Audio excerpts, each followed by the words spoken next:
Vámonos rápido a la charla porque tengo el gusto de saludar a la docente de la Facultad de Ciencias Químicas de la Universidad Veracruzana, la doctora María Teresa Leal Asensio. Doctora, profesora, bienvenida, buen día, buenas tardes y ¿cuál es el problema que tenemos frente a nosotros hablando de calidad de agua en el país, doctora? Teniendo en cuenta que, bueno, estamos viendo que hay contaminación de plaguicidas en ríos, liberación de arsénico en los pozos y quién sabe qué otras cosas que se estén contaminando y parece que no hay una acción concreta. Doctora, bienvenida, buenas tardes. Sí, buenas tardes, Gabriel. La verdad es que México, digamos que tiene un retraso en cuanto a sus necesidades de potabilización de agua. Por un lado, debemos separar esto bien claro, ¿no? Por un lado es si los ríos los tenemos contaminados con descargas normalmente de las zonas urbanas. Entonces, en las zonas urbanas es donde los ríos se están contaminando, digamos, por esas descargas, pero normalmente esa agua no va a ser para agua potable, no va a ser para que alguien la consuma. Entonces, hemos, digamos, reducido nuestra disponibilidad porque estamos ensuciando nuestros ríos. Entonces, dependemos más cada vez del agua subterránea, del agua de los acuíferos, lo cual no es malo. En realidad, en todo el mundo se prefiere el agua subterránea por ser más estable en sus concentraciones. Desgraciadamente, el consumo se ha ido incrementando de tal manera que vamos cada vez sacando a mayor velocidad agua de los acuíferos y eso hace que los acuíferos vayan cambiando su calidad. Y de ahí es que entonces ahora hay arsénico donde hace 40, 50 años no lo había. Entonces, en ese sentido, increíble.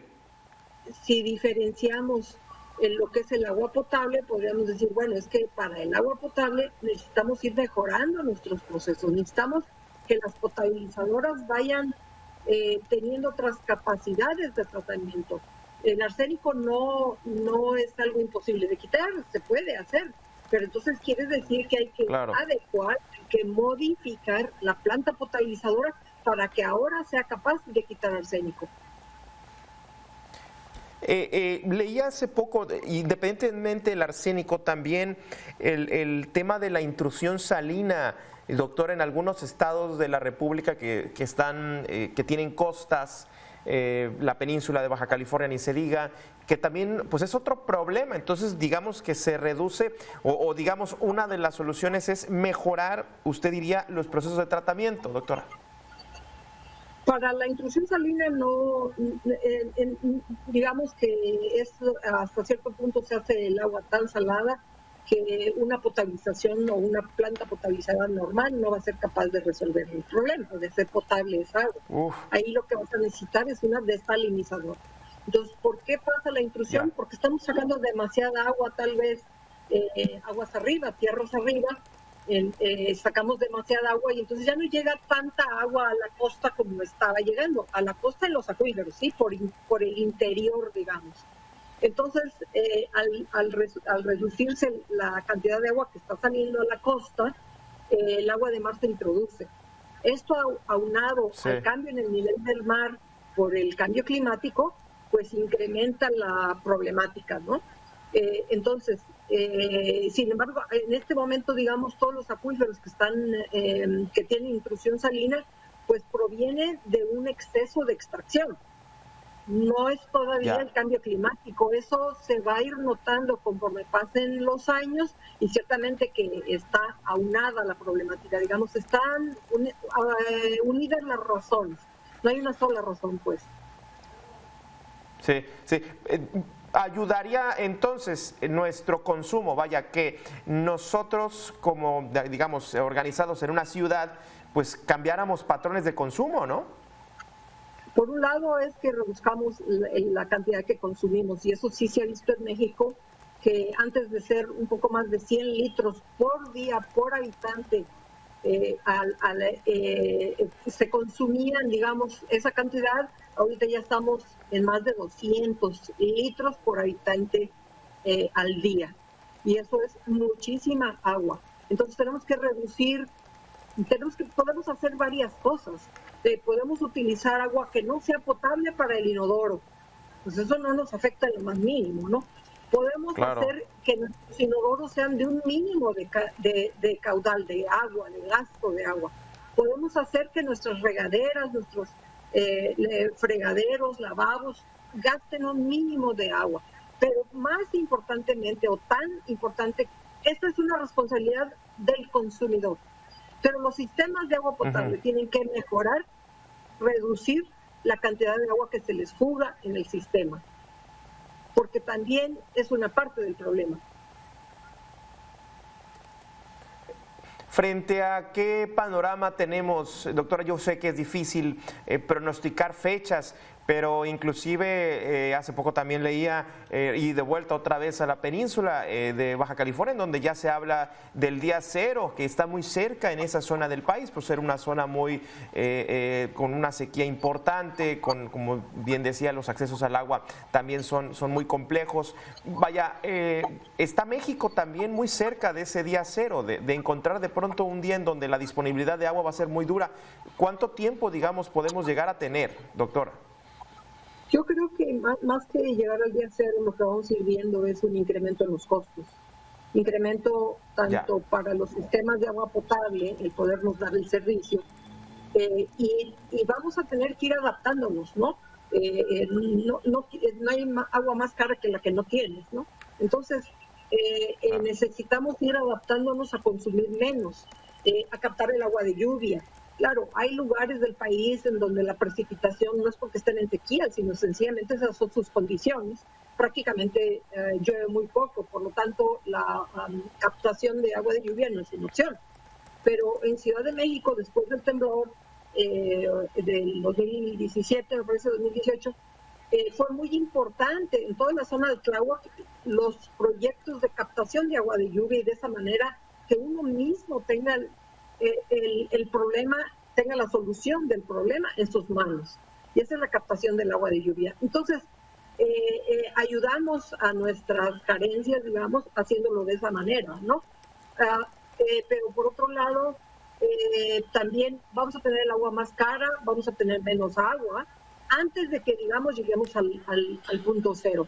Hay lugares en donde el consumo es muy alto para el agua que disponen. Por eso estás tú ahí viendo a Baja California Sur.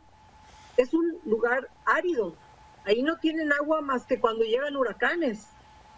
Entonces, por eso es que ya tienen plantas desalinizadoras. Entonces, obviamente que van a tener que echar mano en mayor proporción del agua desalinizada, que es más cara, y además de características no, digamos que no es la ideal, ¿no? No está así perfecta, ¿no? Nota uno la diferencia. Entonces, antes de tornar a esas opciones donde el agua es de tal vez menor calidad para el beneficio de todos, digamos, deberíamos fijarnos en nuestro consumo, ahorrar agua, cambiar nuestros muebles de baño, cambiar nuestras llaves, pero también que los sistemas se hagan más responsables respecto a sus fugas. Y también en Australia se dice que tienen 3 sistemas, un sistema para poder usar agua salada, un sistema en las costas, luego un sistema de agua tratada para que tú lo puedas usar en el inodoro, por ejemplo. Y entonces lo más precioso, que es el agua más limpia, la utilices para tus necesidades más básicas, que son la cocina y el beber, ¿no? O incluso pues lavar ropa, y todo eso está incluido ahí, ¿no? Sí, claro. Yo hace poco, bueno, tengo ya bastante tiempo haciendo el ejercicio de tratar de ahorrar agua de la regadera y utilizarla regando plantas y demás, utilizándola en otros lados, y sí, de verdad, uno se ahorra bastante agua en la regadera. Preguntarle sobre bueno, cuando empezamos a hablar de estos procesos ya de pronto tan sofisticados como una desalación o potabilización, ya estamos planteando los cobros que se puedan incrementar. Usted lo decía hace un momento. La pregunta, ¿actualmente considera se cobra lo justo frente a los servicios que tenemos? Bueno, muy variable. Hay poblaciones en donde estás pagando a lo mejor 500 pesos al mes, y otros lugares que no pagan ni 100 pesos. Yo creo que ahí a los sistemas de agua potable les les corresponde la responsabilidad de cobrar lo que uno gasta, por ejemplo, que en todas las poblaciones haya medidores, porque no es lo mismo cobrarle a alguien, o sea, cobran lo mismo por alguien que gasta mucha agua o que gasta poquita, ¿no? Entonces, hay parte de responsabilidad de los sistemas, de las comisiones municipales, de los sistemas públicos de agua, en la cual tienen que hacerse responsables de cobrar lo que sí es. Y de esta manera también regular sus costos, ¿no? Hacerse más responsables en su administración, que sea una administración eficiente, ¿no? Que arreglen las fugas, que cambien esos sistemas que ya son muy antiguos y que por lo tanto están plagados del problema de las fugas. Claro. Claro, sí, inclusive hay equipos, tuberías viejísimas que inclusive hasta pues desprenden también contaminantes, ¿no? Tuberías que pueden llegar a tener hasta 50, 60 años, doctora. Sí, y son los problemas, a lo que voy con las fugas es que al sistema de agua potable le da lo mismo, digamos, una cierta cantidad le cuesta, una cierta cantidad de dinero, bombear y tener a tu disposición esa cantidad de agua. Pero si la mitad se le está yendo en fugas, pues entonces le está saliendo en realidad más caro. Y el pato lo está pagando el consumidor. Entonces, por eso es tan importante esa modificación. En el Valle de México, en la Ciudad de México, hace más de 15 años, empezaron a ver, ¿y ahora de dónde vas a sacar más agua? Porque la ciudad sigue creciendo y sigue creciendo el consumo, diciendo que hace muchos años ya, 40 años tal vez, que el agua que ellos consumen no proviene de su propia cuenca, ya la traen de otros lados, están otros ríos en los cuales ellos están tomando esa agua. Entonces, están viendo alrededor de ellos, bueno, ¿de dónde traigo agua?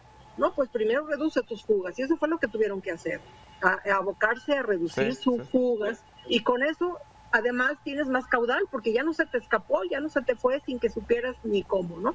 Entonces, ese es en realidad un ejercicio que tienen que ir haciendo todos los sistemas de agua potable. Y cuando el sistema tiene poca agua, supongamos en el norte del país, en Chihuahua, en Ciudad Juárez, ellos hace mucho que ya hicieron ese ejercicio.